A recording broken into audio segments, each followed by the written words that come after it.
যে আযানের সম্মান করার কারণে একজন সাধারণ কামার, যে ব্যক্তি লোহা পিটাইত, ওই কামারের জান্নাত একজন মুহাদ্দিস, একজন আলেম, একজন শ্রেষ্ঠ বুজুর্গর জান্নাতের থেকেও বড়। সুবহানাল্লাহ। হযরত আব্দুল্লাহ ইবনে মুবারক রাহমাতুল্লাহি আলাইহি, যিনি ছিলেন যোগ শ্রেষ্ঠ একজন বুজুর্গ, যোগ শ্রেষ্ঠ ওলি, যোগ শ্রেষ্ঠ মুহাদ্দিস, হযরত আব্দুল্লাহ ইবনে মুবারকের ইন্তেকালের পর তার সমসাময়িক আরেকজন মুহাদ্দিস স্বপ্নে দেখতেছে আব্দুল্লাহ ইবনে মুবারক জান্নাতের মধ্যে। তখন জিজ্ঞাসা করল আব্দুল্লাহ ইবনে মুবারক, তোমার সাথে আল্লাহ কি আচরণ করেছে?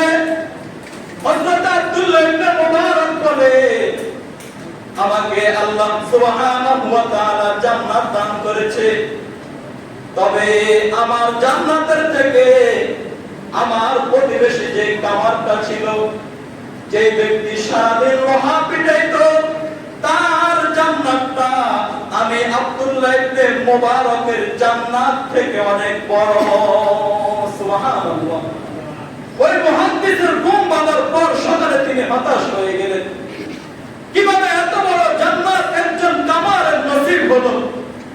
এই বিষয়টা উদ্ঘাটন করা দরকার, জানা দরকার। তিনি পরের দিন তার বাড়িতে চলে গেলেন। তার বাড়িতে যাওয়ার পর ওই কামারের স্ত্রীকে ডাক দিয়ে বলে, ও বোন, তোমার স্বামী এমন কি আমল করেছে যার কারণে তোমার স্বামীকে আল্লাহ তাআলা বড় একটি জান্নাত দান করেছে? আমি জানতে পারলাম তোমার স্বামী অনেক বড় একটি জান্নাতের মধ্যে রয়েছে, এটার কারণ কি?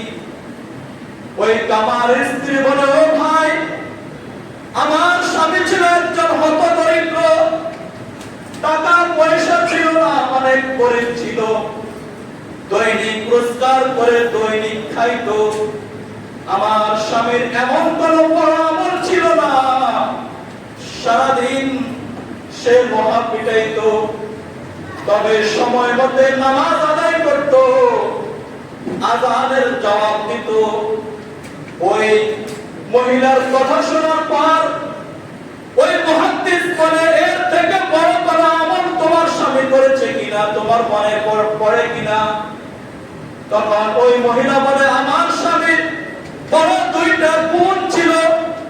এক নম্বর গুণ হলো, আমার স্বামী সারাদিন কাজকর্ম করত, সারাদিন লোহা পিটাইতো, কিন্তু যখন আযানের সময় হতো, মুয়াজ্জিন যখন আযান দিত, আযানের ধ্বনি যখন তার কানের মধ্যে আসতো, তখন যদি সে লোহার মধ্যে আঘাত করার জন্য হাতুড়িটা উপরে তোলে, এমন সময় যদি মুয়াজ্জিন আযান দিয়ে দেয়, তাহলে ওই হাতুড়িটা উপর থেকে আর নিচে নামিয়ে লোহার মধ্যে আঘাত করত না, সে ওরকম ভাবে হাতুড়িটা পিছনের দিকে ছেড়ে দিত।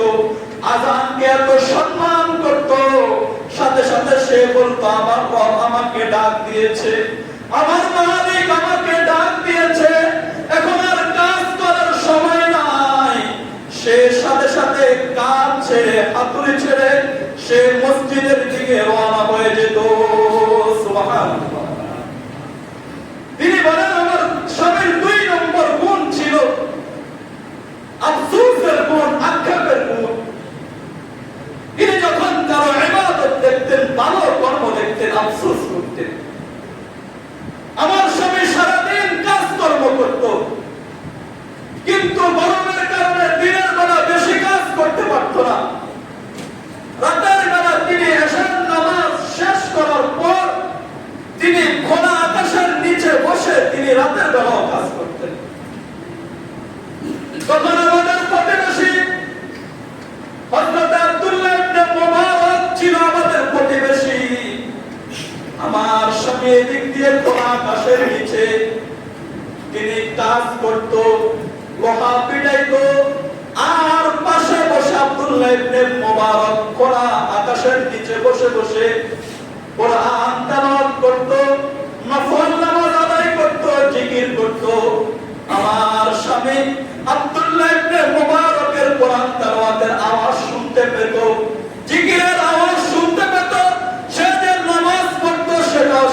দেখতে পেত, আর তার এই ইবাদত দেখে আমার স্বামী আফসোস করে করে বলতো, আল্লাহ যদি আমাকে তার মতো এরকম টাকা পয়সা দিত, তার মতো ওরকম ধন সম্পদ দিত, আমার যদি কাজ কর্ম করা না লাগতো, তাহলে আমিও ওই আব্দুল্লাহ ইবনে মুবারকের মতো সারা রাত জেগে জেগে নফল নামাজ আদায় করতাম, কোরআন তেলাওয়াত করতাম, আল্লাহর জিকির করতাম।